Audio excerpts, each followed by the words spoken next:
here wants the issue of getting vernacular languages to be taught in our schools. Those of us who call ourselves Kenyan and have by marriage gotten married to somebody in another tribe that speaks a different tribe, have children who, for a few of us, the children speak both languages. For many of us, because we use we take the easier route of communicating in Kiswahili or English, the children are not able to speak the vernaculars. Honorable Speaker, if you can't speak the vernaculars, you will never be able to appreciate the culture of the people, of your people. If I can use your example, assuming your daughter is not able to speak Kimeru, your daughter will not be able to have a good conversation with her grandmother or great-grandmother, who is herself the transmitter of the knowledge about the Meru people. So I would have wanted to see a few clauses implementing Article 7 and seeking to enforce the use of vernacular language.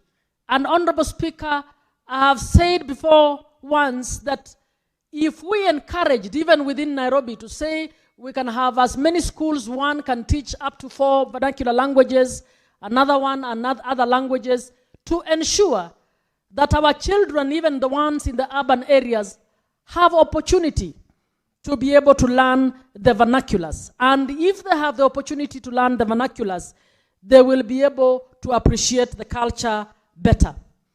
Honorable Speaker, culture also speaks to heritage. And the bill has spoken to matters heritage without going deeper to see how we can actually ensure that our culture and heritage is preserved. I would have liked to see a clause that speaks about museums and how we will invest in museums as a way of keeping the historical record of our culture and so on. Honorable Speaker, I would have recommended that the mover considers a fund being set up to actually link the history departments of our universities to the different communities so that we can have the histories of the different communities being recorded and being kept. Speaker, you're not listening to me, you're being disrupted by the other speaker. I'm making a very important point here. Honorable Speaker, if we preserved how are we going to preserve our knowledge? Is it through traditional dances? No. We need an actual record. When you go to Asia, you actually go to places where you can see a record of this culture. We need to fund our history departments in the different universities to actually assist us to do that recording. And if you're talking about over 53 communities, some of them with, like the one I come from among the Luya, with 16 sub-communities. Among the Kalenjins, a few more sub-communities. We will need a way of getting to support these communities to have a record of their cultural heritage put within museums so that that culture is not just recorded for the community. So that a child going to any university can go to the library or can go to a museum and will be able to learn about the Turkana, about the Kikuyu, about the Maasai, and so on.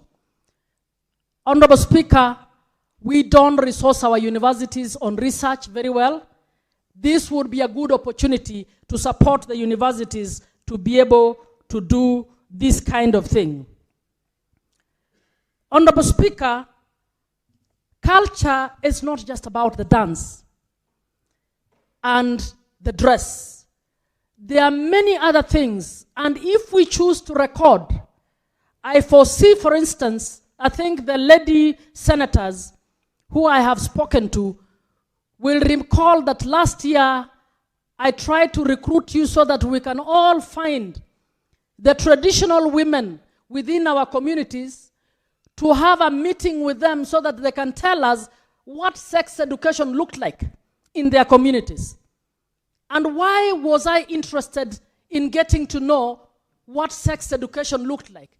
This is because, Madam Speaker, the Ministry of Education has refused to allow sex education to be taught in our schools on the guise that this should be taught by parents, and it is something that should inherently be taught from the communities, or it should be taught by the church. Honorable Speaker, you and I know that that is not happening. So if we recorded to find out what sex education looked like among the Luo, among the Kikuyu, we will be able, picking from these communities, we will be able to construct a good curriculum that we can say, these are the key things we have picked from our own communities, which we would want to be taught to our children. And I would urge that our history departments, I go back to that, be facilitated to help us to do such recordings. Honorable Speaker, there is also the recording of our cultural medicine. I'd like to tell colleague Omtata that our culture was embedded in science. So science is not about future. Honorable Speaker, if I have a cold today, the other day I gave a colleague here who had a very bad cold, something called Mwonyi from Kakamega Forest. And Senator Muma, are you a certified herbalist to dish out herbal? Honorable Speaker, I'm not a certified herbalist, but I have always been given this Mwonyi, and it works. And it does not have to come through America or CDC for me to be treated by it. So we had science. It's just that that science has not been recorded. If we record it, we will be able to say, these were our medicines, this was the medicine for that, and it will help to enrich the research that we have in our medical schools. Honorable Speaker, if we recorded even recipe books, I will be able to tell you, Honorable Speaker, if you eat shirieto and ugali, you would love it. Right now, if I tell you what is shirieto, you will not tell me what shirieto is. Shirieto is a vegetable among the Luyas, a vegetable which is becoming extinct because we've decided to be modernized. Senator, we want to eat broccoli. Senator Beatrice, what's your intervention? Yeah, Madam Speaker, we most likely need an interpreter in the House as Senator Muma continues to dispense presentation, because there's been use of a number of words that we do not understand, but we feel are very useful to us. Some of them, the words that she has used in my community, would not be words that you'd use in public, but now she's used them. I'm not able to get their interpretation. She needs to translate for us some of those words. Thank you, Madam. Senator Muma, you must use understandable and comprehensible parliamentary language for the likes of Senator Beatrice to understand what Chirieto stands for. I equally am suffering the same consequences as Beatrice, Senator Beatrice. I just heard you liberally use the term Chirieto. I come from Mount Kenya region. We don't have such a term. Can you use English to describe, even if you use broccoli to describe what Chirieto is close to? Something that we can comprehend and follow.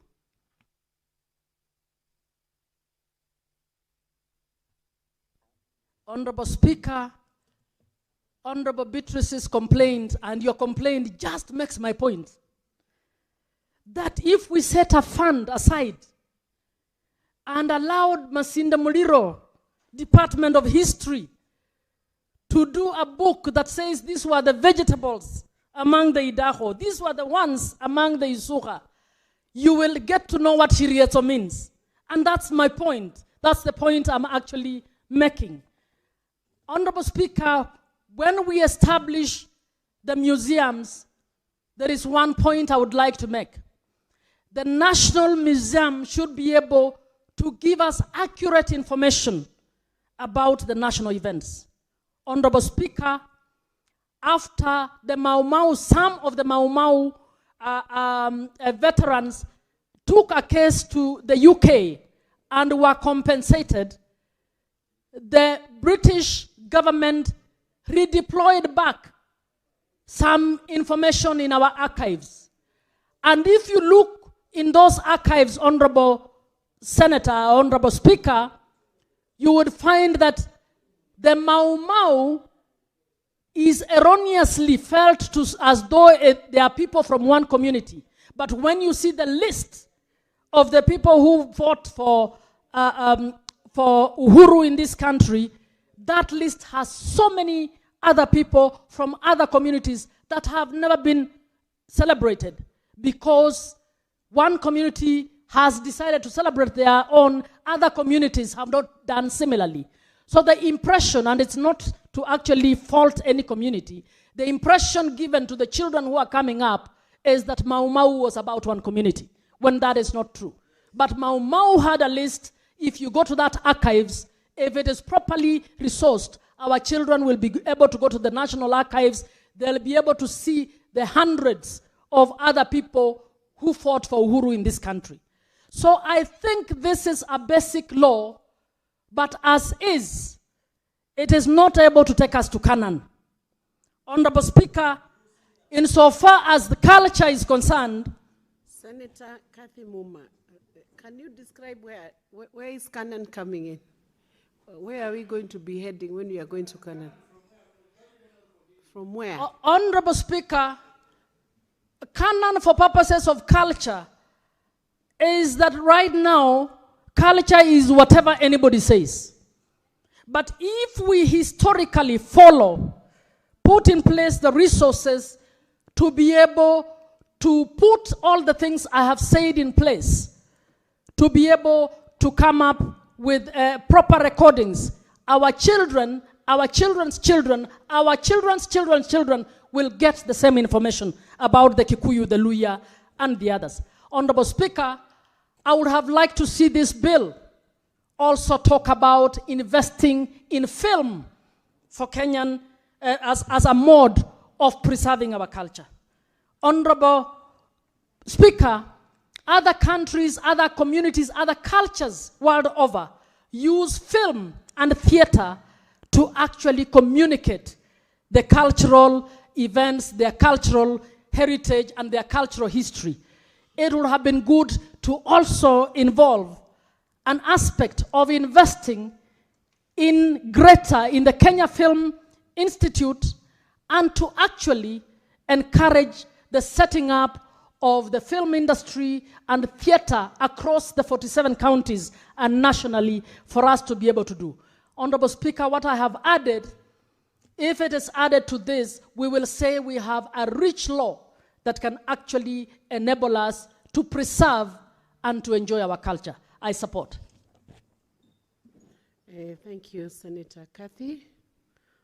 I want to give a communication from the chair.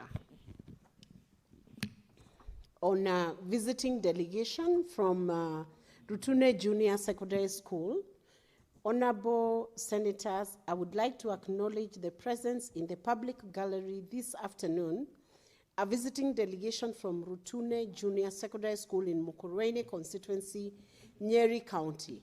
The delegation comprises 45 students and 5 teachers who are visiting the Senate for an academic exposition. Honorable Senators, on behalf of the Senate and on my own behalf, I extend a warm welcome to the delegation and wish them a fruitful and enriching visit, and I thank you. I want to welcome Senator Wahome to welcome this group and then proceed on to contribute to this bill. Thank you. Thank you very much, Madam Speaker. Indeed, it is not Lutune Junior, it is Lutune Senior, and they combine 2 schools from Mukurweini sub-county. Apologies for that. It's thank you very much. Senior Secondary School. Well noted, Madam Chair.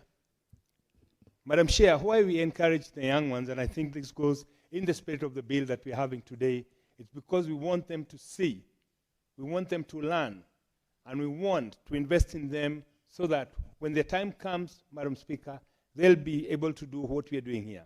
Madam Speaker, it's in such excursions that we inspire the young ones to aspire to become readers tomorrow, and most importantly, Madam Speaker, to make them see what we do, the business we do in this house, how we enact laws, and how we debate in the house, but most importantly, to make them see that this is a house where everybody can make it to this house if they believe in themselves. Madam Speaker, I want to take this opportunity to welcome them. They were in my place, in my residence, we had lunch together, and as they now head home, I want to wish them journey masses, and Madam Speaker, I wish to proceed to support this bill because this is a very timely bill. Madam Speaker, a lot has been said about this bill. We know that we have a richly diversified communities in Kenya. Madam Speaker, in our diversity lies our richness. How I wish, Madam Speaker, that we, the political class, would be able to create more incentives as we enact this bill, create more incentives, Madam Speaker, as Senator Catherine Muma has said, so that we can get many people investing in the preservation of our cultures in form of films, in form of documentaries, Madam Speaker, but most importantly, even in form of restaurants where someone can go and enjoy a rich meal that is prepared in line with the traditions of the Abaru here. Madam Speaker, I heard Senator Catherine Muma use a couple of words that I was saying, that sounds quite good. I would want to know what that is. I would want to know where to eat that. How I wish, Madam Speaker, that we would have somebody to invest around that so that you would have a restaurant that you would walk into and say, today, I want to eat pure Luya dish. Madam Speaker, moving forward, Madam Speaker, we are raising a generation, and that has also been mentioned, of kids who've been seared in mixed marriages, Madam Speaker. We are raising a generation that has lost their cultural attachment because of the nature of the schools they go to, people they associate with, how they've been brought up, and most importantly, Madam Speaker, the curriculum that we are having, Madam Speaker. We used to learn vernacular language that we no longer learn. I doubt, Madam Speaker, that the young generation, they are able to learn their language or even speak their language fluently.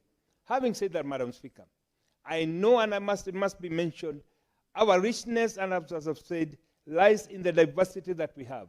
We should be proud of our culture. We should be proud of our ethnicity. It should not be something negative. It should be something that we should be proud of, Madam Speaker.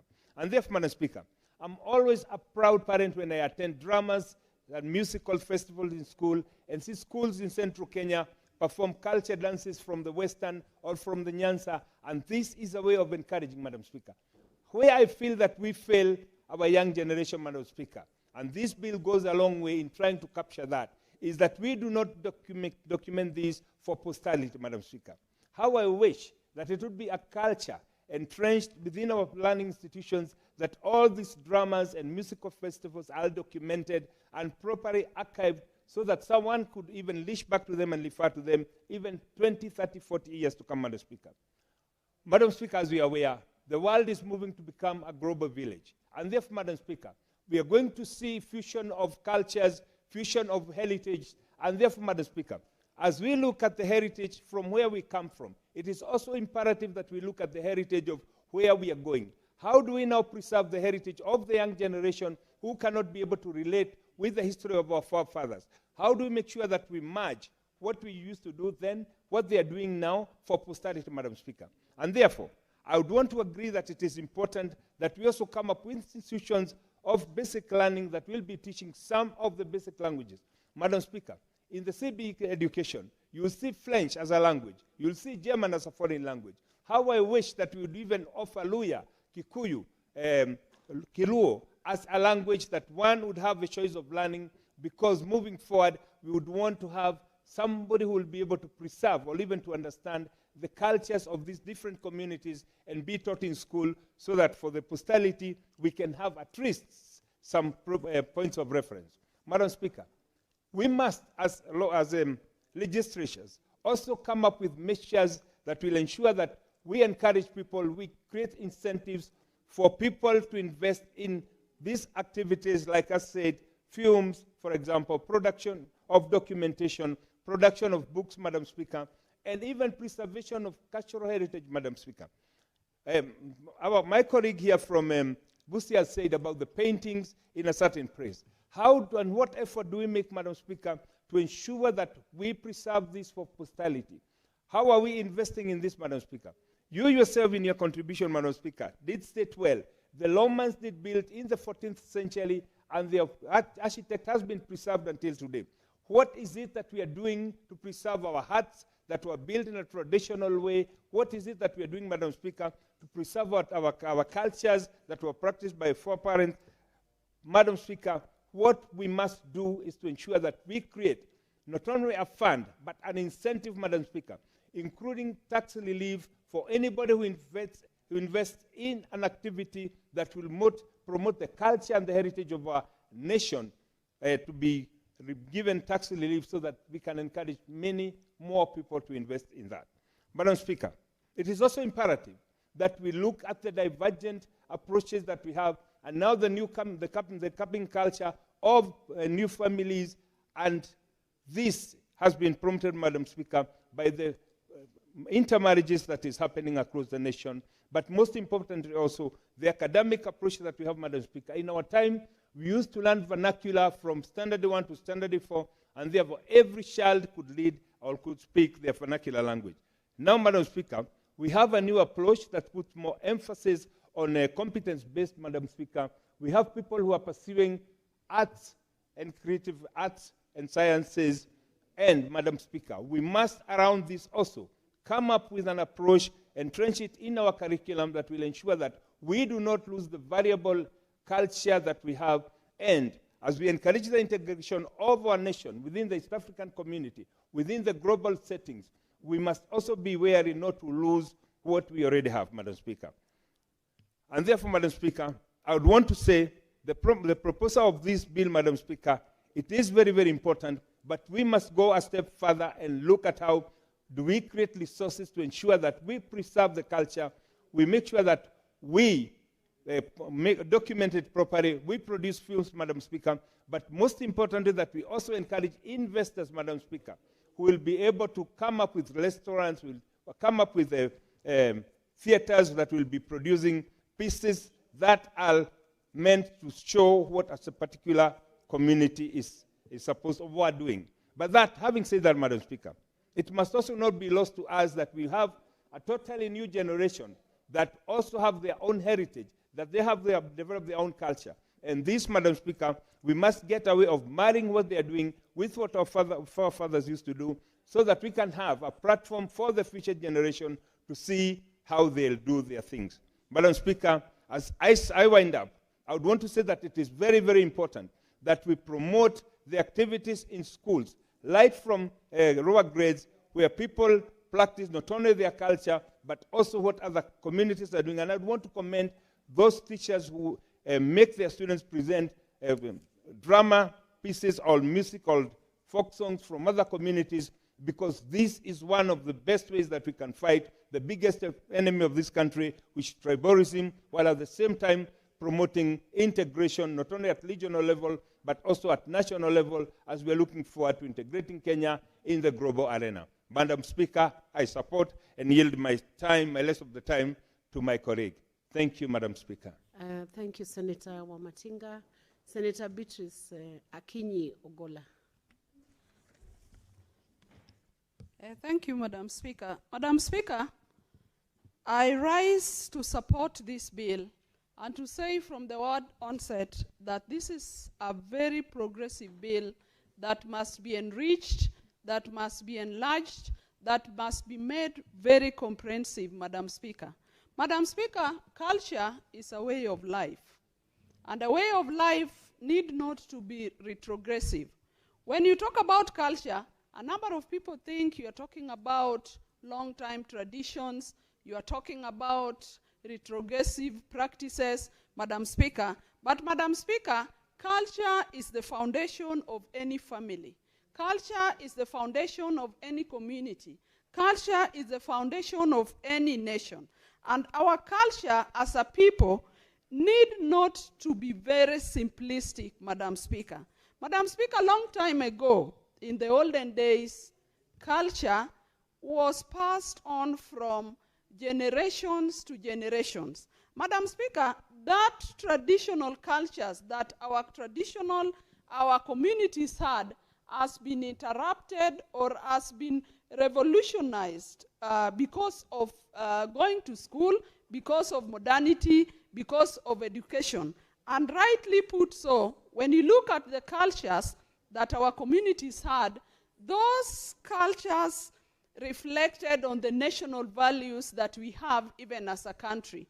When you look at our national values, you are talking about love, you're talking about integrity, you're talking about honesty, you're talking about accountability, we are talking about transparency, we are talking about unity of purpose, we are talking about equity, we are talking about inclusivity, we are talking about sharing, Madam Speaker. And all these values that we see in our constitution, the Kenyan constitution, reflect on our culture as a people, as Kenyans. Madam Speaker, just reflect a prominent culture that Kenyans have, especially when we are struck by tragedy, like we just had the tragedy we have where Honorable Ngeno, we lost Honorable Ngeno and a number of Kenyans in one tragic helicopter crash. Madam Speaker, we did not see people mourn as a community. We saw Kenyans mourn together. We mourned the loss of the 6 people that lost their lives, and at no point did we see a distinction between communities. And Madam Speaker, that is a culture that we all loved in this republic. Madam Speaker, even last year, when we lost former Prime Minister Baba Raila Amolo Odinga, we did not see Raila being mourned as a Luo or as a community. We saw all Kenyans come together to mourn the enigma, to mourn the giant. We saw nationalism, and this is the culture that we want to talk about, Madam Speaker. Madam Speaker, culture is an identity for every community or for every family. Culture is identical in terms of even the languages that we use, the different dialects that we use, that we do not need to see negatively, but we see them as an identity of regions based on our environmental placing. Culture is even seen in our religions, in the different religions we have. And Madam Speaker, that is another good aspect that Kenyans have. That when we go to churches, Madam Speaker, we see all communities go to churches. We see one community, many communities, all the communities go to a church, whether Seventh-day Adventist, whether Catholic, Roman Catholic, whether Protestant, and in the churches we just see Kenyans worshiping their Lord. Madam Speaker, culture is a way of bringing order, Madam Speaker. Madam Speaker, in my community, the Luos, a number of our former families were polygamous. And when you went to a Luo home, you could see order. A Luo that had more than 3 wives or even 2 wives, you did not need to ask which is the first wife, called Mikai, or Anyatendi, or in that order. You straight away saw that Mikai's house, which was the first wife, was so identical from the gate. And you saw all the houses like that. Madam Speaker, I know you are not a proponent of polygamy, but I am a proponent of polygamy as it were then, because then there were benefits then. Madam Speaker, I see you laughing, and I want to convince you that in the olden days, there was vast land, there was wealth, there was cattle. So there was so much to be shared in a family. And so the communities did not mind whether a family, a man practiced polygamy. The only bad thing today is that with the little that we have, then you bring many people around you, then they start struggling over the few, and then you start loving the other more than the rest, then people like you and others begin to see the wrong side of polygamy. Madam Speaker, there are so many ways in which we saw a culture we saw the many advantages of culture. For example, Madam Speaker, when you come to medicine, we all know that most of our herbs, the trees we have from our environment, are picked, packed, taken elsewhere, value added to this, and then brought back to us as medicine. And that is acceptable, Madam Speaker, because modernity has brought us to that. But different communities have different medicines, which are still also very useful. Madam Speaker, something that I want to speak about, especially on culture, that might not resonate with many Kenyans. Madam Speaker, look at the nature of our burials today. Look at the nature of how people run funerals today. Funerals have become commercialized. They are not the cultural burials or funerals that we used to have.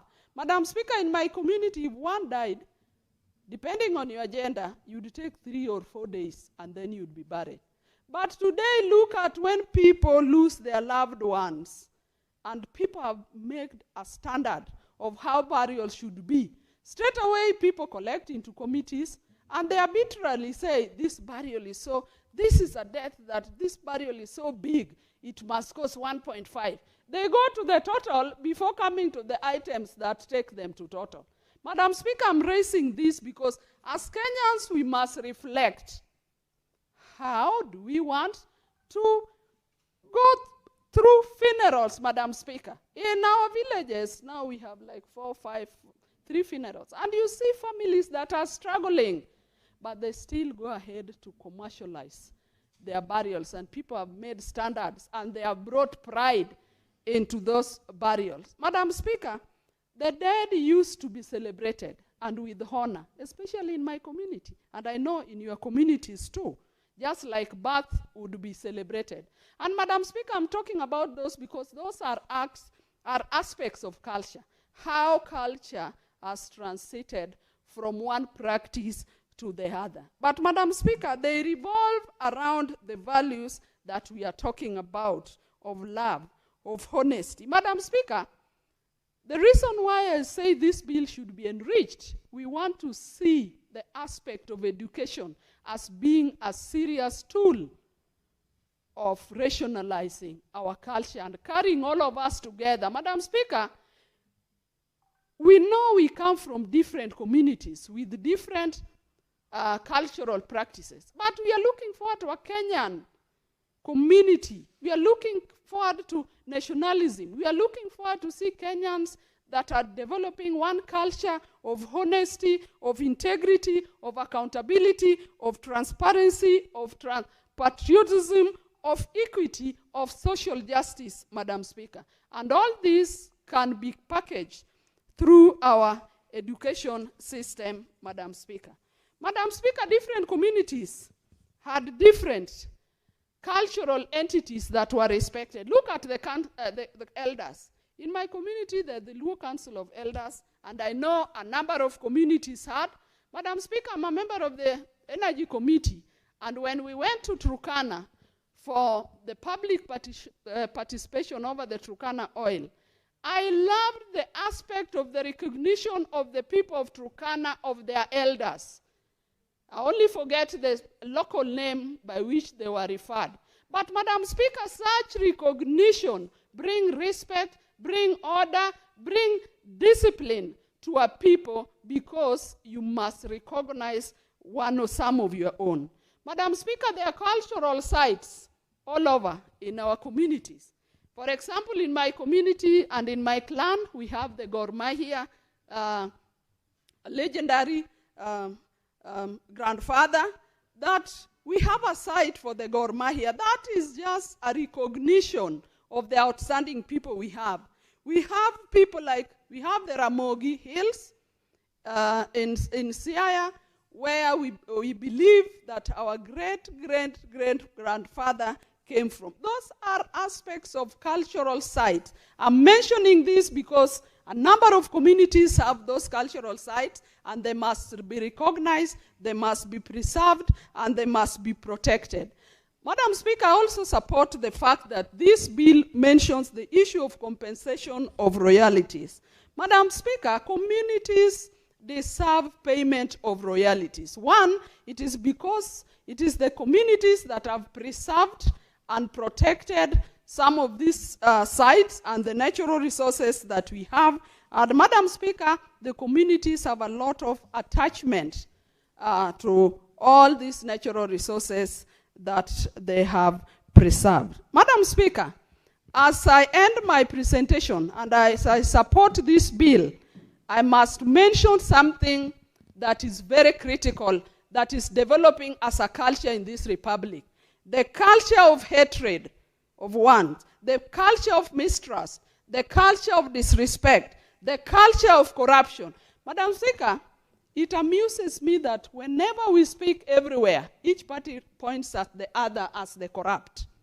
We say so-and-so is corrupt, the other person points at your entity as corrupt, and everybody seems to be talking and castigating corruption. Then as Kenyans, we need to really address this issue of corruption. If we really are all out and talking ill of corruption, why do we, all of us, talk about corruption? Madam Speaker, you know, in this Senate, we have been offended where governors point to us as corrupt. We equally point at them as corrupt, and we have all reasons. In the society out there, everybody is pointing at the other as corrupt. Why don't we as a nation address this culture, this bad culture of corruption? And Madam Speaker, I end my presentation by saying I support, and I want to say that this bill must be enriched, that as Kenyans, we must develop cultures that are useful to us all, that will take us to the next generation. Madam Speaker, I support. Thank you, Senator Beatrice. The mover of this motion is not in the House right now, so we will defer because there are no other senators wishing to contribute to this motion. So it will be deferred for the mover to reply to the motion. I will give a chance, and first of all, take the discretion to reorganize the order paper and give an opportunity to Senator Okiya Omutata to give a notice of motion, though that had been dispensed with. I'm exercising that discretion to allow him to give the notice, and then we will resume back with order number 9. Thank you. Thank you, Madam Speaker. My notice of motion is on the provision of IFMIS reports for county governments to the Senate.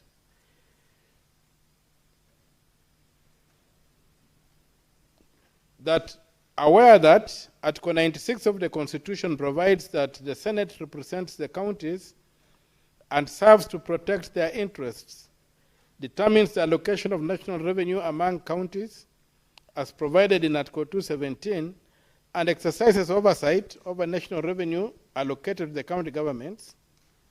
Further aware that in the case of the Senate, the Council of Governors and 6 others, petition number 24 and 27 of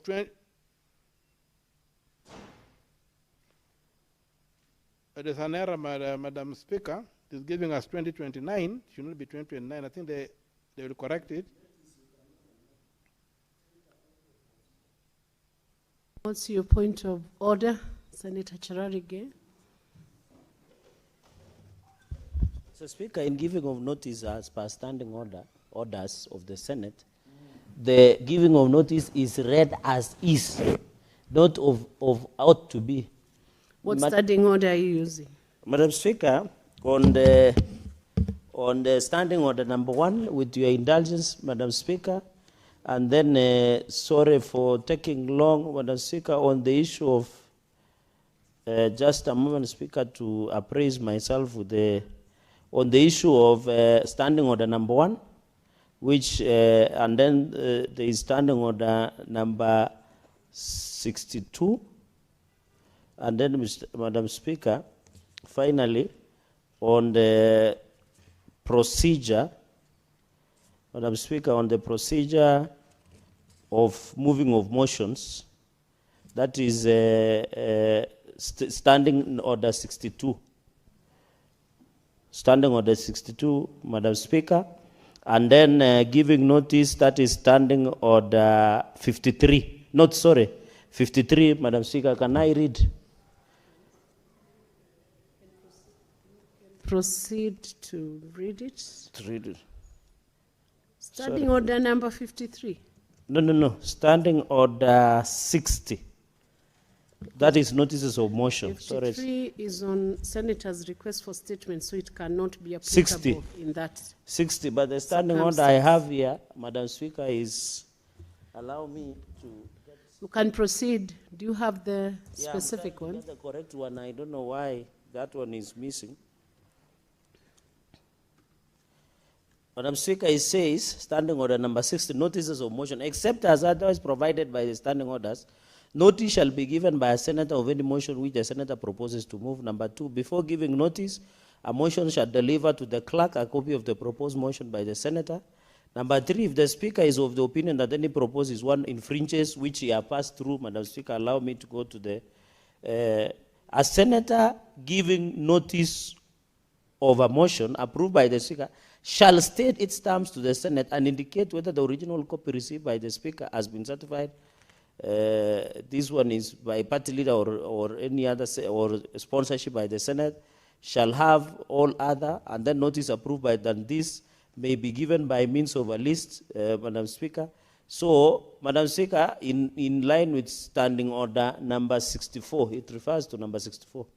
Madam Speaker, my only concern, the extrapolation of standing order number 60, is that Senator Okia has confirmed before the House that it is indicated in 2029. So is it the correct order? Because, Madam Speaker, I've read the order paper. I don't know whether colleagues can provide you with the order paper of Thursday. The order paper of Thursday, it says 2029. Further, aware that in the case of the Senate, the Council of 2027 and 20, so this giving of notice, Madam Speaker, is defective. So would it be order understanding order number 1? I wish the clerk would give you. I wish the clerk would give you some space so that I can request. Madam Speaker, looking at the order paper, it indicates that this petition that Senator Okia refers is 2029, which is not true. Which means this notice of motion is fatally defective. Would it be in order request understanding order number 1? Can it be rectified verbally, or does Senator Okia Omutata needs to bring back the motion so that the process can start afresh? Because 2029, I think to me, because he's referring to a legal petition, Council of Governors petition number 24 and 27 of 2029, which is not true. Would it be in order, Madam Speaker, for the Honorable Senator to withdraw, you reapprove the notice of motion, then he can come and give it next week? I don't know. Maybe you can invoke standing order number 1, Madam Speaker. I yield back. Senator Okia, do you have an error, a typo in your notice of motion? Yes, which I noticed, and I raised it. It was not in my. I don't have noticed it because it was not in the motion I gave the speaker. That's not the date of that judgment. The error is there, and the error is here, and that's why I'm acknowledging that there was an error. That's why I was going to invoke the speaker's guidance on that error, because we are not into. I think it's a typo.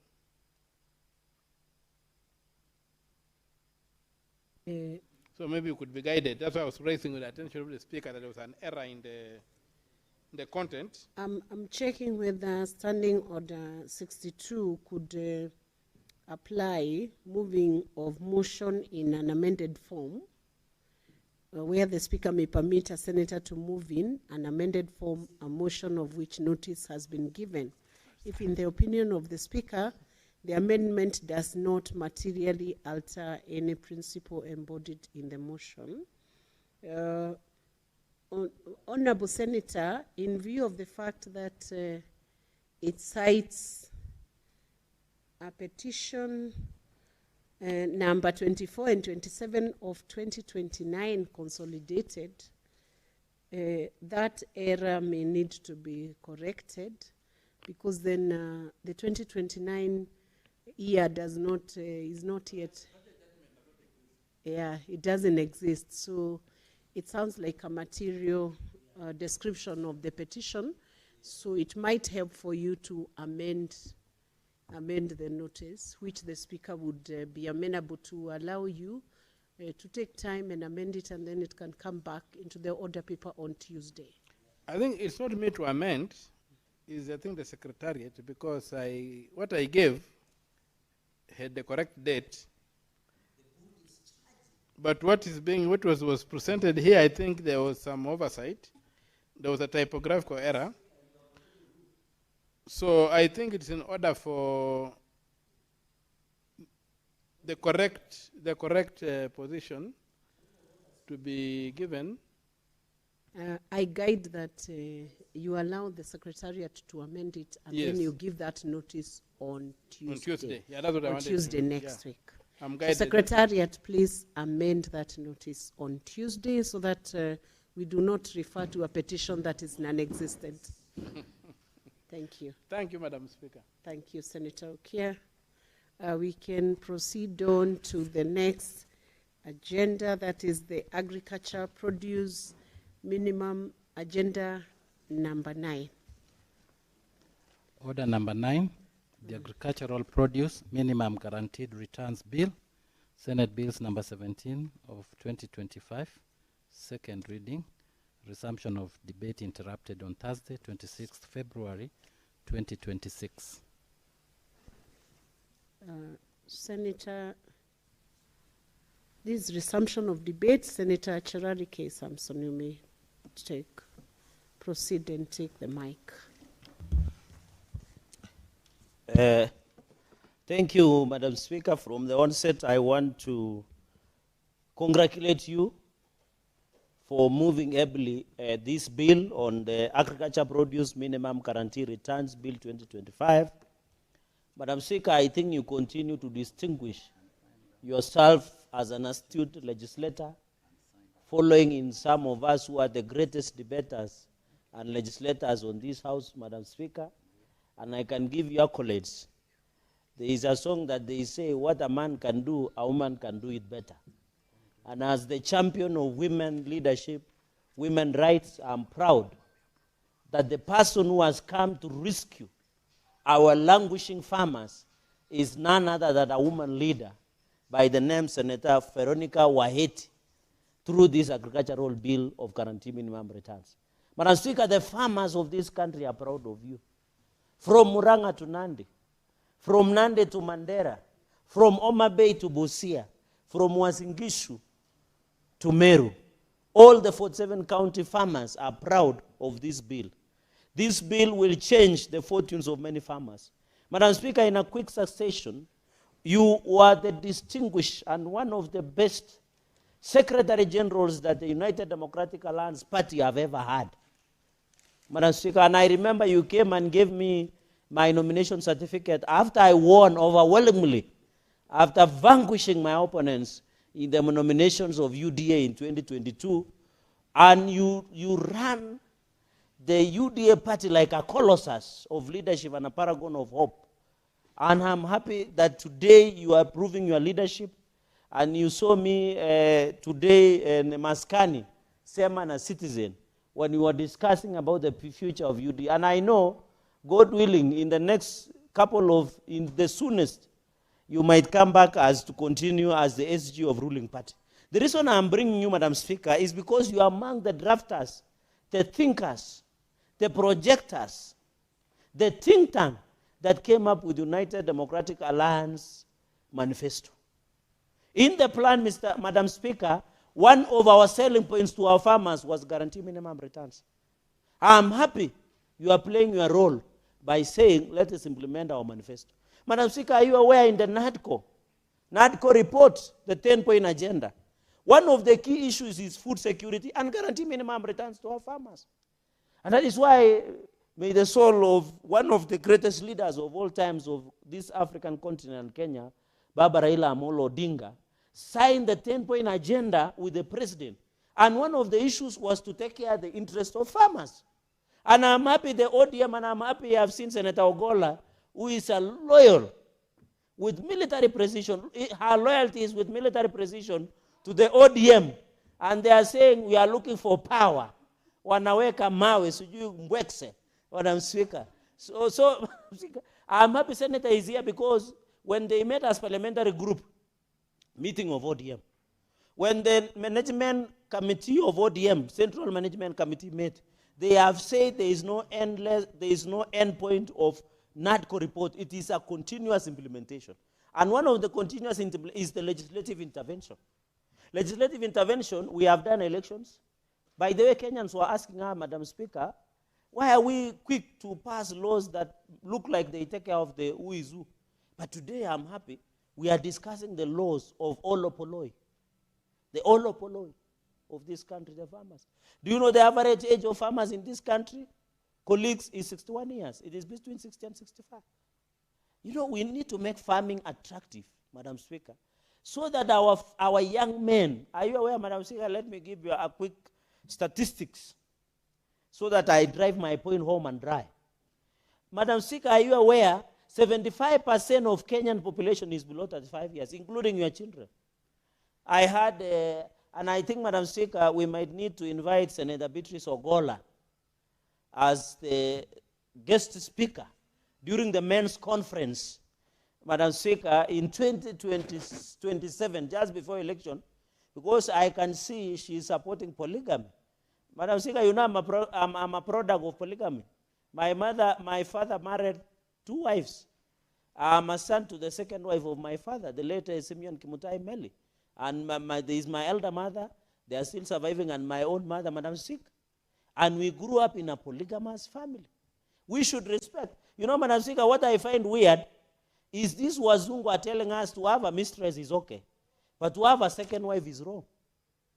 Senator Okiya Mutata must be familiar with this, because he works with most of these people that Senator Okiya Mutata, through the speaker, they tell us it is wrong to have a second wife, but it is right to have a mistress, which is worse.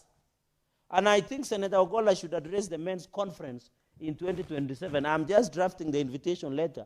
Because that is what, if you are a man and you are able to take care of more than one, you can take care. And our business in this world, as the Bible says, is to procreate. We must procreate. You can see World War III of Iran and US, many people will die. How will we replace the people? By procreating, giving birth to many more. And by the way, Share, through Linda Jamii, has provided that if you have Share, your wife goes and delivers, you get babies, we get population, we move on. And the projection of this country is 50 million by 2050, Madam Speaker, which are half of the population will live in towns. And that is why the president is very keen on affordable housing program. He's keen on food security. If we, Madam Speaker, the reason I'm bringing all this dynamic of family is we need food security. If we can motivate farmers, Madam Speaker, through what you are bringing guarantee minimum returns, it will be able for the farmers, Madam Speaker, to produce enough food to ensure we are food secure. Madam Speaker, until 2 weeks ago, and we were brought statement of drought. Madam Speaker, I want to blame the National Management Drought Authority. Madam Speaker, you remember the OAG did an audit report that says Kenya needs at least 50 billion to fight the issue of drought crisis in this country. Under the Disaster Management Act, counties must give at least 2% for relief and management services. You saw, Madam Speaker, we had difference. The governors appear before public accounts. Like the governor of Mandera, we were asking him, why would you buy seedlings for 55 million, yet you cannot do water tracking for your people? We were asking the Wajir governor, who is the COG chair, because that COG I normally refer as a gossip club. We were asking her, Ahmed Abdullahi, Why would you spend 300 million for foreign travel and office furniture and spend less than 100 million to do water tracking in Wajir, yet there is a drought? That is the issue. We need food security, and that is why, Madam Speaker, I want to believe. Why is it that as a country, we don't have a strategic grain reserve? It is because our farmers are not motivated through guaranteed minimum returns. Because it's the farmer who is doing mangoes and I was in a parish called Kibirigo, here in Muranga. If the farmer is not motivated to go and take care of avocado, mangoes, tea, maize in my place, and many other food, Madam Speaker, how will you get the strategic grain reserve for the country? So this bill is timely. It is God-sent, Madam Speaker. This is the leadership we need. And I want to tell you, Madam Speaker, 60% of any families, including our clerks and everybody in this room, including ours, 60% of every family's budget goes to food. 60%, Madam Speaker. 60% of anybody's income is food. Then I think 20 to 30% is rent, Madam Speaker. So Kenyans are literally living hand to mouth. And farmers are worse, Madam Speaker.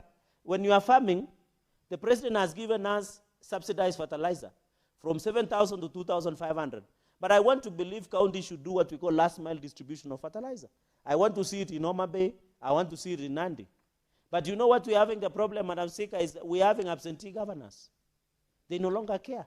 The president has brought all the fertilizer to the depot of National Cereals and Produce Board. It is the county governments, because I gradually devolved, to do last mile distribution of fertilizer in Muranga. Your governor is spending more time doing cabros in Muranga than the real thing.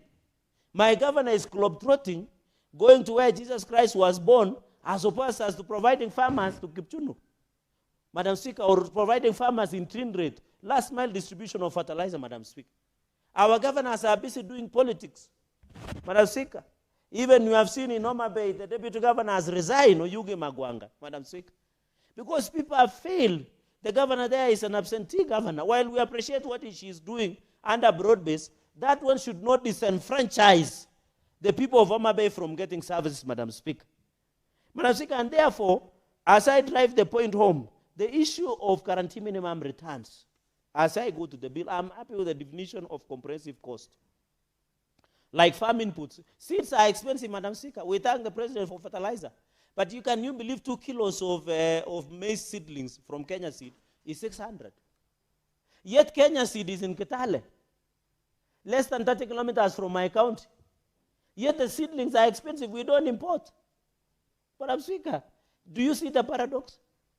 While the president has made sure fertilizer is subsidized, the Kenya Seed is still selling seeds very expensively. It is very costly, Madam Speaker. Even as we talk, although we have a challenge of DAP, there is 23, and Mavuno, which is provided. So the issue of herbicides, pesticides, Madam Speaker, we have been told that there are pesticides and acaricides and herbicides that we use in Kenya that has been banned in the US because it's cancer causing. How many of our farmers have been exposed to cancer causing, Madam Speaker? It's very unfortunate. I can see a number of clerks also are farmers, and that is why they are agreeing with me. Madam Speaker, the issue of fertilizer, we have agreed. Livestock production, including animal feeds and stuff. Madam Speaker, if you are a farmer of dairy, the most expensive feed is animal feed. Can you believe we are exporting animal feed from Uganda? Even eggs. We should be embarrassed as a country. I want to challenge you, Madam Speaker, and I know you are a farmer.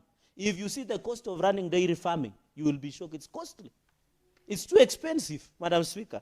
And therefore, we must give cushion. Because if we have to get animal feed from Uganda, what are we doing? Even drugs, Madam Speaker, for the ones to deworm our animals and many others. So I'm happy. In your definition, you have improved it as a comprehensive cost. Labor, Madam Speaker, you know you hire laborers, you know how they do farm laborers. You hire one in the morning, by afternoon they are gone. You hire one in the evening, by morning they are gone.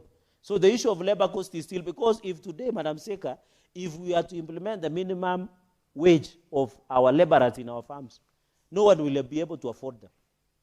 Because you and me know we pay 5,000, 10,000, 6,000. But if you have to go for minimum wage, including statutory deductions, one laborer might need 20,000. Madam Speaker, another issue is fuel. The issue of fuel is still up. We are aware that it's an ongoing war of Iran and Iraq, Iran and US. Madam Speaker, you have been told there is a blockage of access of fuel, so we expect it to go up, Madam Speaker, because we have subsidized fertilizer, the seeds are expensive, the fuel is expensive. And then you have to lease the land. The issue of irrigation and machinery. Madam Speaker, I want to appeal to the government and county governments. Why don't they give us tax exemption for farm machinery? So that the cost of production is lower as opposed as the cost of output, Madam Speaker, so that we get profit. The reason most Kenyans shy from going to farming, especially my generation, is because the high cost of production. I doubt, Madam Speaker, if young people, I don't know who is young in this room, maybe Mercy, your clerk, could be among the youngest in this room. I doubt if they can go today and agree to do farming. They might not, because the cost of production is still high. Madam Speaker, you are today in the issue of water. And Muranga is I don't know why Muranga there is a lot of problems. The governor there has completely, he cannot run that county. Because how can he allow the Water Resource Authority to impose, Madam Speaker, domestic use water from 50 cents has been increased to 2 shillings and 50 cents. That is quite expensive. And you know Muranga people use a lot of water. Go to Mwea. One of the largest irrigation in this country is Mwea. They are now from 50 cents, they are paying 2 shillings for public use, Madam Speaker. Under the regulations that we pass, and that is why I'm challenging the Senate to come up with a motion to nullify these regulations, because water will be expensive, Madam Speaker. Here in Nairobi, there is water rationing. Imagine the water that you are paying 50 cents per cubic meter is now 2 shillings and 50 cents. How many people in Muguru Kwanjenga will be able to buy? I agree Nairobi, Madam Speaker, is dysfunctional. Under Governor Sakaja, he used to tell us in a walk, but it looks like it does not work. Go to here, Wayaki Way, there is cabbage.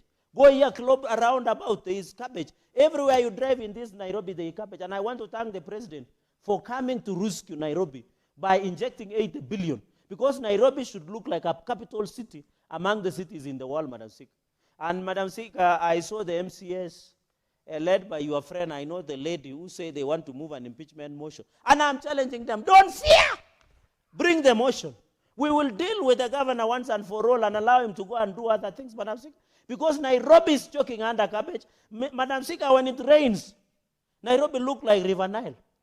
The drainage is poor, everything is poor. Like a place called Litain in Kericho, Madam Speaker. When it rains in this Nairobi, you can't move. Yet the county government of Nairobi has received close to 150 billion in the last 4 years, including their own source revenue, Madam Speaker.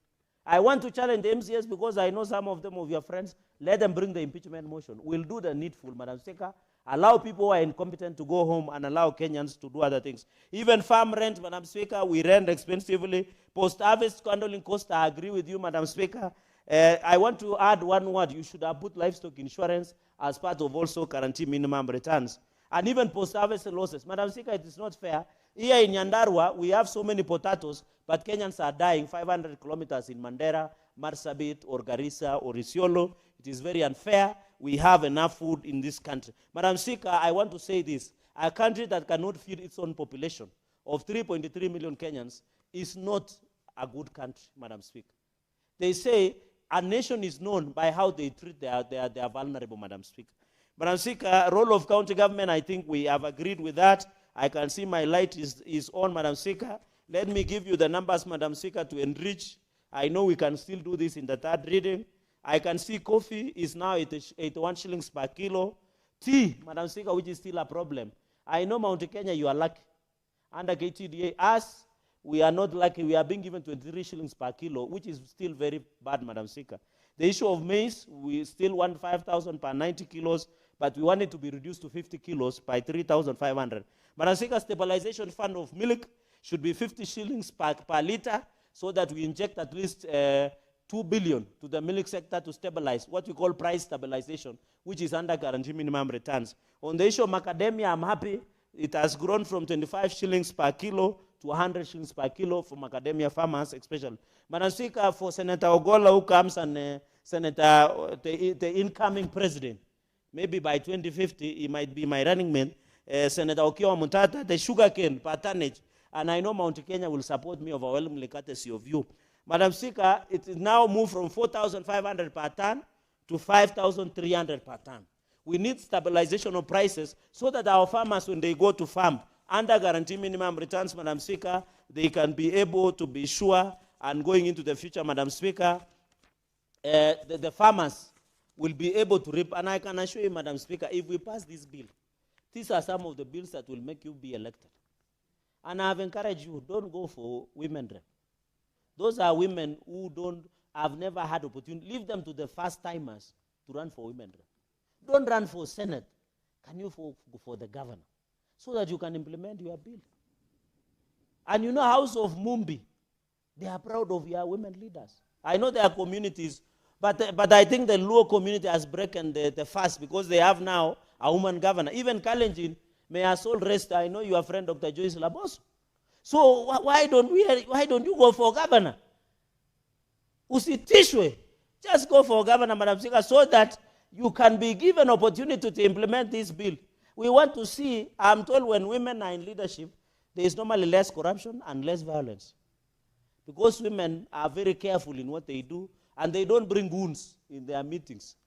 Unlike some of us, I'm not saying I have goons, but I'm saying unlike some of my male species, not the female species, Madam Speaker. So this guarantee minimum returns bill, Madam Speaker, is a game changer. And I hope when the leadership of the House, both in the national, and I want to appeal to the National Assembly, we are tired of them declaring our bills money bill as per Article 103. Is it 110.3? I think it's 110.3, Article 110. Madam Speaker, the National Assembly will just run and say, this bill is money bill. They did with my livestock produce bill. They declared money bill. But the National Assembly are apologizing our issue. Madam Speaker, they declare money bill. After 1 week, they are republishing your bill in another name.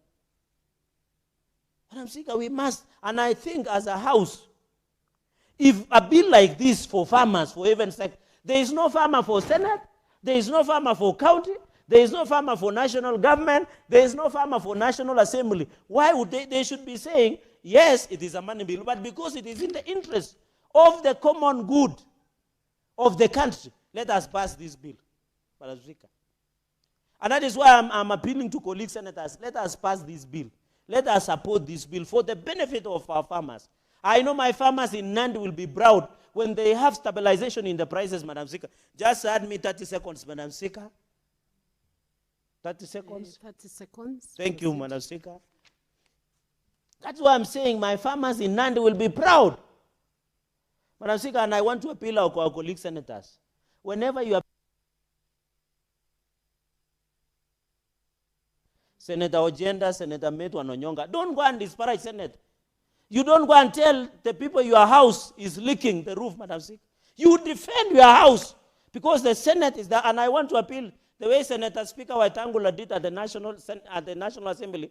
You should do it by calling out colleagues who go and disparage the Senate in the media. Madam Speaker, with those many remarks, I wish you well with this bill.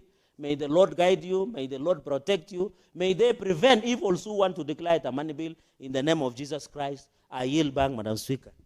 Thank you, Senator Cherargei, for those very heartful remarks. Thank you. Senator Ogola Beatrice Akinyi. Madam Speaker, I rise to support this bill and particularly also congratulate you for your vision. And Madam Speaker, because agriculture particularly is about food security. Madam Speaker, food is a basic need. And Madam Speaker, when you go to our constitution, every Kenyan deserves to have some food. And this can only be attained by the enhancement of agriculture, Madam Speaker. Madam Speaker, allow me to mention something from what Senator Cherargei talked about water and about Nairobi County, Madam Speaker. Madam Speaker, I want to go on record in supporting the collaboration in the approach of the implementation of urban services in Nairobi County. Madam Speaker, Nairobi County is about every Kenyan. Now rains are beginning, and Madam Speaker, you'll see most of the roads blocked. Madam Speaker, the Constitution talks about 47 counties and one national government. There is nowhere the national government would work if it is not in a county. And so, Madam Speaker, all the resources, the 8 billion that is going to be sunk in approving the urban services in Nairobi County are public funds. And so, to me, there is nothing wrong in Governor Sakaja as the governor of Nairobi and the president of this country, Dr. William Samoei Ruto, coming together to address the challenges of the urban issues in this city, because we all benefit from it. Madam Speaker, we want to see better parking services in this city. Madam Speaker, we want to see environmental issues, measures put in place in this city. Madam Speaker, you know the UN, and we have been proudly saying that UN headquarters, a number of the bodies are moving to Nairobi. How would this city look like if those services are not improved? Madam Speaker, the services, the urban services, like stormwater drainage that we have in Nairobi, was done for the populations that were there then. For me, I would be proud. Whoever does it, I may not care, but I'm more concerned that we end up with good services in this city for the benefit of all of us. Madam Speaker, I now come back to the bill. And I want to say, Madam Speaker, as I've stated, that we need food. A county that is able to feed its members is a healthy country. And when a country is healthy, then it becomes a productive country. Madam Speaker, it is not fair that there are other parts of this country where people go without basic food. But Madam Speaker, if agriculture enhances, it will not only lead us to have food, but will also lead to income generations to the many populations that we have. Madam Speaker, even the issue of unemployment will be addressed. Madam Speaker, some of the challenges we have in agriculture is the aging farming population. Madam Speaker, and yet a number of our youths don't have jobs. And Madam Speaker, I've often had conversation with younger people back at home in my community, and you see a number of them that want to venture into farming, Madam Speaker. But because of the lack of support of advisory services to our people, the lack of extension officers, Madam Speaker, at the county levels, then these young people do not know in which way they can get into agriculture in a more profitable way. Because then they only go back to their traditional farming methods, which are not beneficial, and soon then they run into lack of interest. Madam Speaker, in the communities back in our counties, farmers are on their own. Madam Speaker, when we were growing up, there were extension officers that were moving in motorcycles. They knew when to visit farmers. They knew when to advise farmers. Farmers were educated on when the rains are coming. Madam Speaker, like now, there have been unprecedented heavy rains in some of our regions, and farmers are in a mess. They don't know what to do and when to do it. And this is the work of extension officers. Madam Speaker, you wonder, Kenyans made it very clear that the functions were devolved as per the interests of Kenyans. Key among them was agriculture, because they knew they wanted the operations of agriculture closer to the people. And that's why this function was devolved. Just as health was devolved, water was devolved, and a number of them, because Kenyans knew they wanted somebody that was managing these services closer to them, that would know their needs in real time and support them to better these services. Madam Speaker, as we talk about this bill, we also must talk about modernization that would help the farmers get better skills, get information, real-time information out of research. We must invest in research to get the modern ways of farming, we must also look at the market. When finally farmers get their produce, where do they take this produce? They must take care of the incentives. Madam Speaker, why food security is also very critical to me is because you run around and you see the urban poor. Madam Speaker, the urban poor are a critical, important group that must be looked into in this country. There are people who sometimes only have one opportunity to get a plate of food, and at other times they do not have. Because, Madam Speaker, right in our communities, we have social networks. If you miss this in this household, you are able to go to a brother's place, you are able to go to a mother-in-law's place, you are able to go to a neighbor's and get some helping. But here, in the urban areas, Madam Speaker, there is no such networks. So, Madam Speaker, I support this, and we want to encourage our counties that they must go by the standards that are expected by getting at least 10% of their resources going to agriculture. Madam Speaker, the last briefing we had from the Ministry of Agriculture while we were at the retreat, it was only one county that does that. The rest of the counties do not care about what they put. They are only depending on some donor funding or donor activities. Madam Speaker, there is no shortcut to enhancing agriculture. Our governors, our counties must go full throttle in investing in agriculture to boost food security and to ensure that agricultural practices are consistent with the times that we are. Madam Speaker, look at the time, and I want to stop there as I support it and to enrich this bill and to give opportunity to a number of my colleagues that are waiting. Madam Speaker, I support. Thank you, Senator Beatrice, for those contributions and consideration of your colleagues in the Senate. Senator Okia Omutata.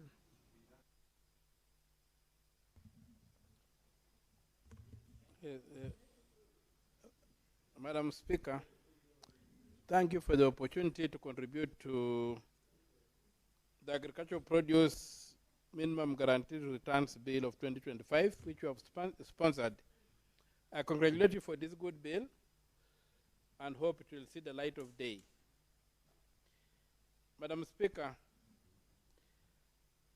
this bill falls under the category of laws that are called the minimum support price laws, which seek to protect a sector of the economy or of the country which is productive from manipulation by middlemen and stuff like that. So it's an important and timely bill which needs to see it stay, which needs to be given its opportunity. One of the things I experienced in the reports, I've got an exploratory committee on my presidential campaign which is going around. And one of the things that has come out from the preliminary report was that many farmers, especially in the coffee and the tea sectors, were asking for this kind of law, are asking for when will it be possible for the government to guarantee them a price or even to buy this produce in bulk and ensure that even during gluts, when there's too much produce, they are not at the mercy of the middlemen and maybe the mercy of the market forces. So ultimately, this law goes back on the capacity of the government to, first of all, identify, like India has done, which are these strategic crops that require support from the state, and what minimum prices are set and how they are computed, and the capacity of government itself to buy. Because it may not be viable to demand that you must buy a kilogram of maize at 100 shillings, and there's a glut of maize on the market, but the government itself is not buying at 100 shillings, and there's a middleman who comes in and says, I'll buy your maize at 50 bob instead of it going to rot. So the government must really invest in these products, in this law, and I think we should reinforce the provision for strategic reserves maybe a strategic reserve, or like some have done with, especially the buyers in the West have done with cocoa. They have bought so much cocoa that whatever happens in the cocoa market, it may not be able to influence or to affect immediately the global market. So maybe we need the government to come up with a structure of how it can buy some of this produce and keep it and be able to distribute it in a way that the farmer who is providing who is producing the crop is not disadvantaged. But another way would also be to intervene in the market of inputs. We should not leave it to the market forces to influence inputs. There should be deliberate government intervention to secure equality inputs. And I can remember the days of the Kenya Farmers Association when they were able to control inputs in agriculture, that the fertilizer was certified, the seed was certified, and it was very difficult for players outside the network to introduce whatever they wanted. So these minimum bills provide income security and stability for farmers, which is very important, and that way you are assured of production. Honorable Senators, I want to use the discretion in Standing Order 34A to add an additional 10 minutes. 34-2A to add an additional 10 minutes. We can proceed, Senator. Thank you, Madam Speaker. The other thing that the bill will do is, apart from income security and stability, once you have income security and stability, then you are encouraging production and food security. People will be able to produce, sure that they will be able to sell and make returns, make some benefits. So it also protects the farmer from exploitation. One thing you'll see, Madam Speaker, like where I come from in Busia, it may be in the not in the farming, but in the fish industry, you'll find there's a game that's sometimes played whereby middlemen come and they don't buy the fish as they land. They wait until late in the evening when the fishermen have no option because there's no cold storage. Then the fishermen are forced to sell their fish at a throwaway price or risk the fish going bad because, as you know, the shelf life of fresh fish is very, very short. They rot very fast. So to avoid those kind of situations is that if you have got a proper law like this one, protecting farmers from exploitation, it will go a long way.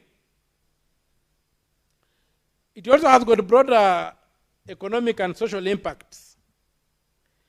When it is made binding, legally binding, and punishing those people who deliberately go to buy below the market price, it will enhance price stability for products. As you know, farmers are at a major, major disadvantage that if you drive through from Malaba, as you drive towards Eldoret, you come through Bungoma County, you come to a place like Bukembe, you find people selling very huge bananas at a throwaway price. When you come to Nairobi and you look at the same banana, you'll find that maybe they are selling a bunch of bananas for a price of 5 fingers of the same banana in Nairobi. So you find that the middlemen have come in and created bottlenecks for these people are unable to be able to go and sell direct to the consumer, but they suppress the price to a point whereby the farmer really is a loser. With a law like this, it will be possible to make it to control those middlemen and ensure that the produce of the farmer is sold at a price that will give them the returns they need to continue producing and also to improve their livelihoods. You want to speak? So, because my brother would like to speak, I would say that there are probably economic returns and social impacts, but the viability challenges are there, and there will be need to invest a bit of time on what challenges are likely to arise and how to address them. With those few remarks, Madam Speaker, I support the bill and thank you for bringing it to us. Thank you, Senator Okia. Senator John Methu. Thank you very much, Madam Speaker, for graciously extending the time to allow us make our comments. You know, last time, Madam Speaker, we were with you here, and I was the last on queue, and our time was spent, so I was not able to make my contribution. And If you come a little earlier, you'll have a whole 15 minutes. Yeah. You remember, Speaker, that day I was here early enough, but my colleagues had queued before me. Madam Speaker, I've just been sadly informed that one of our colleagues, Senator for Kiambu, Karongo Dhango, has just lost his mother, Mama Rusia. So Sorry, our deepest condolences to Senator Karungo and his family. Yes, and that's just what I've been informed just now. Now, Madam Speaker, I rise to support this piece of legislation, which, in my opinion, is a very, very brilliant thought from yourself, Madam Speaker. On my way here, I listened to one of the senators who spoke of the work that you did when you are serving as the Secretary General of the party that I have been elected on. I'm very careful on the choice of words. The party that I have been elected on, the UDA party. And this forms the foundation upon which we actually formed our manifesto. Kenya is an agricultural economy, and so therefore, we must anchor and we must support our farmers so that we make agriculture fashionable. The reason why, Madam Speaker, it is very difficult. You know, these days when you hear people looking and creating employment opportunities, they always want to make it look like the only jobs that can be, commercially viable, or the only jobs that look lucrative, the only jobs that look fashionable are white-collar jobs, Madam Speaker. But we must make agriculture fashionable. We must make it lucrative. Madam Speaker, I have spoken to you in person when we were speaking about this particular bill, and I will tell you of the reservations and where I think we as the Senate need to panel beat this bill so that it will live to the aspirations, the very aspirations that you had when you formulated this particular bill. I know we or you, as the mover of this bill or the owner of this particular bill, you are working on a very tight edge so that our colleagues do not hang on the Article 114 of the Constitution and call this one a money bill. But, Madam Speaker, before then, let me just make one quick observation on the establishment of a county minimum guarantee committee. First, I agree that we must get a county minimum guarantee committee so that first it can agree on the crops that are for that particular county and the ones that qualify. And Madam Speaker, this is such a critical thing that must be done, because if you look at a county like our county, Nyandarua is an agricultural county first, but most of our agriculture is horticulture. It is highly perishable.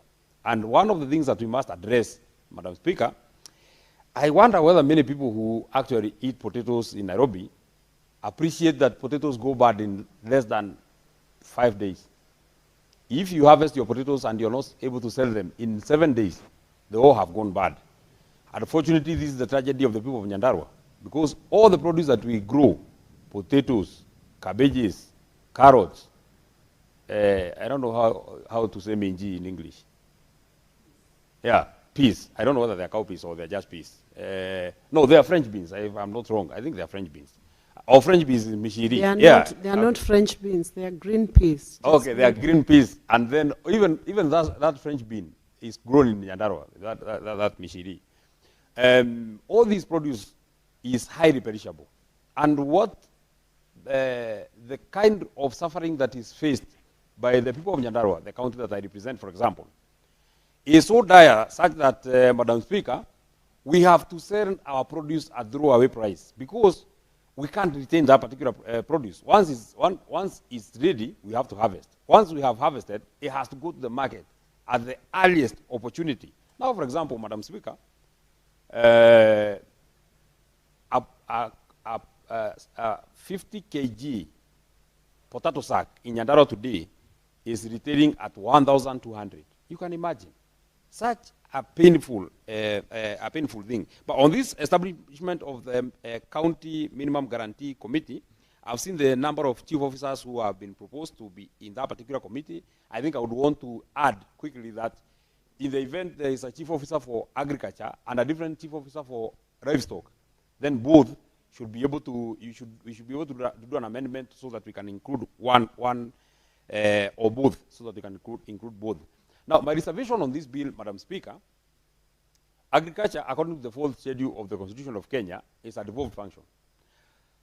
Even as we try and create a pool of the money that will be given to farmers so that we can cushion them, I find that we are going back to the same path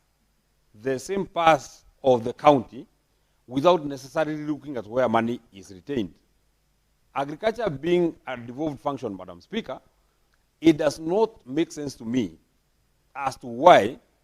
Now, I've seen that the budget policy statement for 2026-2027, the Cabinet Secretary for Agriculture is requesting that his ministry is given 75.5 billion.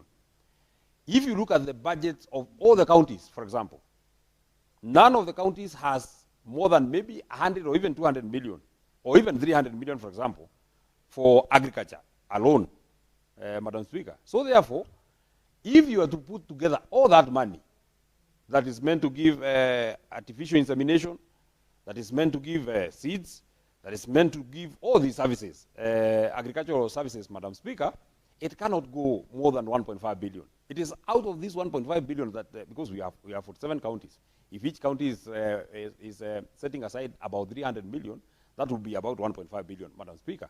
We must go back to this national path. There must be some money that is coming from out of this 75.5 billion, Madam Speaker. We must get some money. And, you know, Madam Speaker, it will be very easy because this is money that can be ring-fenced.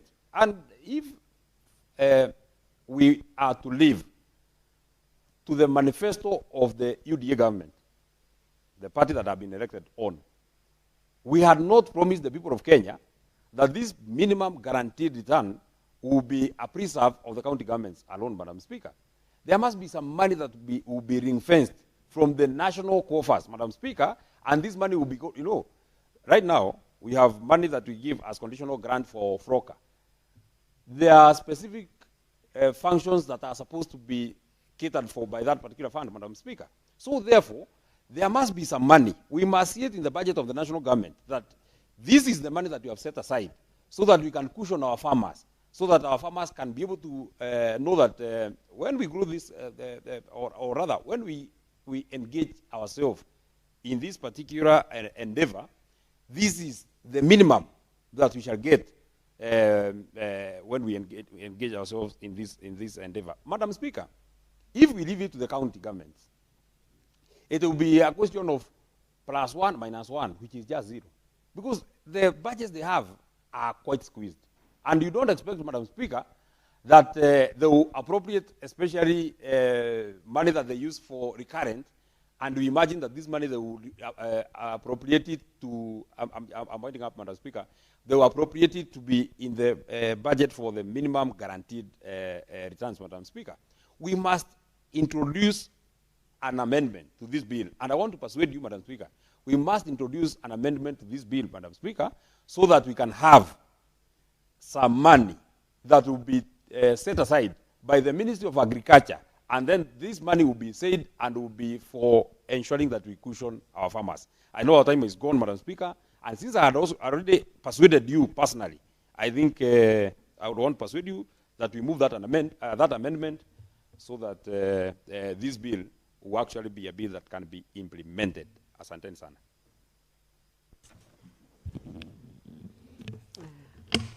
The mover of this bill, who apparently is the chair of this session today, will reply when the bill is next scheduled in the order paper.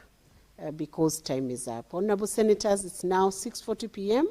and having concluded the business for which I extended the hours of sitting pursuant to Standing Order 34-2A, the Senate stands adjourned until Tuesday, 10th March 2026 at 2:30 p.m. Thank you.